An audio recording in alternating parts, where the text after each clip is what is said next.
Good evening, ladies and gentlemen.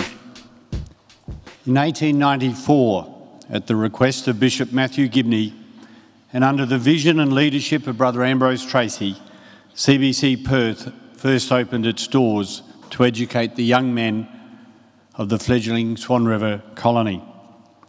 For the next 68 years, CBC Perth proudly provided a first-class Catholic education in the heart of the city. Since 1962, we have continued this fine tradition on our East Perth campus. And whilst last year we proudly celebrated our Golden Jubilee, we must keep our eye on the future and plan accordingly. So it was with a desire to ensure that Trinity College is well placed to face the demands of the future that the College Board has spent much of this year preparing a college master plan. And I'd like to take this opportunity to share with you the outcomes of their deliberations. Before embarking on this master plan, the Board grappled with the question of how will schools be different in 25 years' time. And although it's difficult to accurately predict the future, and in fact to try to make plans for students who are yet to be born, we did make a few educated assumptions. Firstly, our graduating students will be older. With the decision that the state government made to change the school entry age of students, the majority of our Year 12 students will be 18 when they finish school.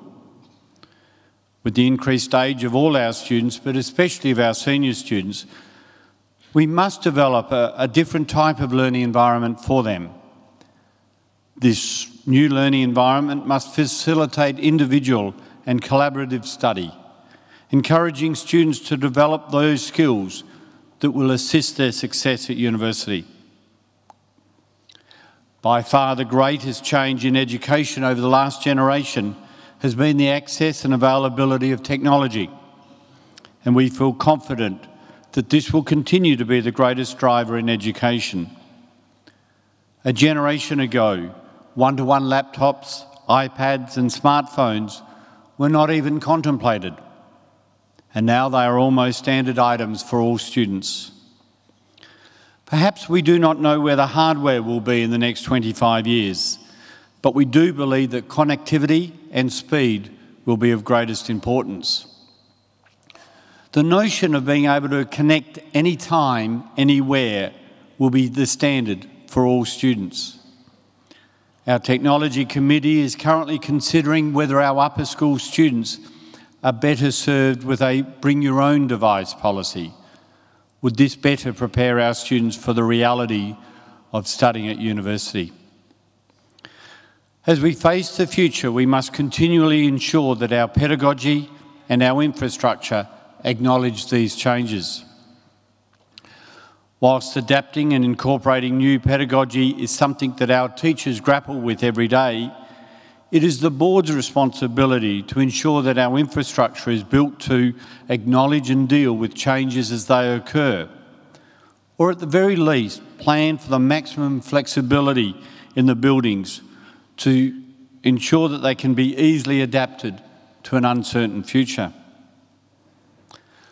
Not only is the College Board committed to planning new facilities for the future, it is also committed to ensuring that our current infrastructure is maintained to the highest standard and that we position ourselves financially to provide new facilities in a staged, coordinated approach. Our original buildings are now over 50 years old, and the ongoing maintenance costs of these buildings is rising sharply, with some elements now becoming difficult to repair. Therefore, we need to plan for the replacement of our original buildings. Gibney Hall, A and B blocks and the Brother Kelly Senior Science Block will need to be replaced over the next 25 years. We need to stage this carefully to ensure that we have built replacement buildings before we decommission existing facilities. Also, one of our immediate hopes is to provide a large indoor space that will allow the entire school to gather for masses and assemblies. This ability to gather together is important because it speaks to us of being a community. Other facilities that are being considered include a senior learning centre to cater for the increased age of our senior students and hopefully better prepare them for life at university. Improved drama facilities and increased classrooms and facilities in our junior school. In addition to all of this, we need to consider the repercussions of life without Gibney Hall and how we can provide a large multi-purpose space that can be used as an examination centre, as well as the myriad of other uses.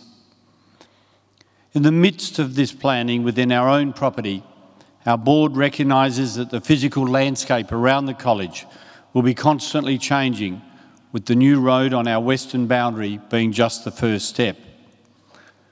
They are working closely with the relevant authorities regarding both the riverside development on our front doorstep and the proposed footbridge to the new stadium that will be just north of our campus. Of high importance to the board is to ensure that the student community remains a reasonably broad cross-section of the WA community.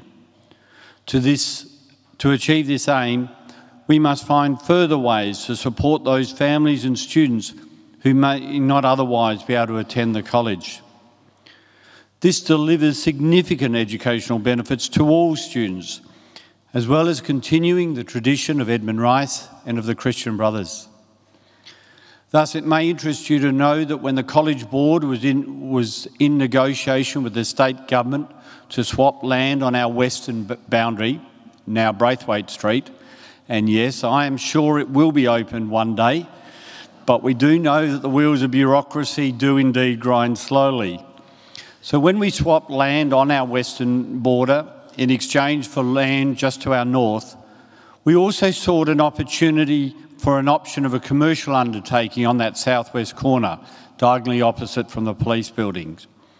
Thus, the master plan also flags the concept of a possible commercial precinct as a potential future income-producing asset. It is fair to say that we begin a very exciting stage of the development of Trinity College, and I'm hoping that the new buildings will see the next generation of Trinity students being well served. All of these ideas are presented in the new master plan for Trinity College. And if things go to plan, my new 2014 prefects, which I will have the pleasure of announcing shortly, will be at exit doors to hand you a copy for you to take home and read at your leisure. I must take this opportunity to thank the board and their many subcommittees who have helped frame this document. For this work and all the work they do to ensure the prudent financial management and governance of the college, I sincerely thank them.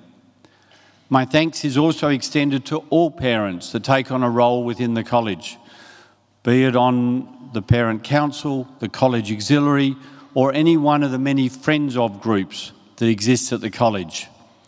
Without your generosity of spirit, we would not be the school that we are. On behalf of your sons and the staff of the college, I thank you for your involvement. I thank the staff, both teaching and support staff, who work together to ensure that the students of Trinity College are provided with a first-class education. I'm sure that you as parents and all the students would like to take a moment to acknowledge and thank the staff for their unending generosity and professionalism.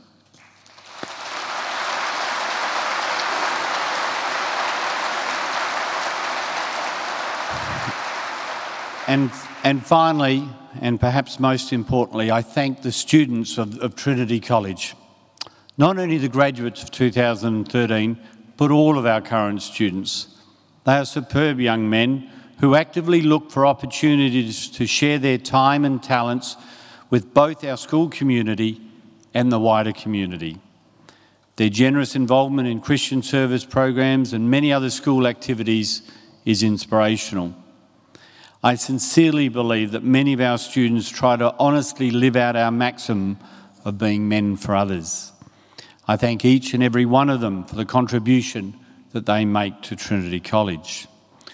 So, as we look to the future, I believe that Trinity College is well placed to address the challenges of the future as we begin the next chapter of our journey. And I look forward to sharing this journey with many of you who are here present tonight. Thank you.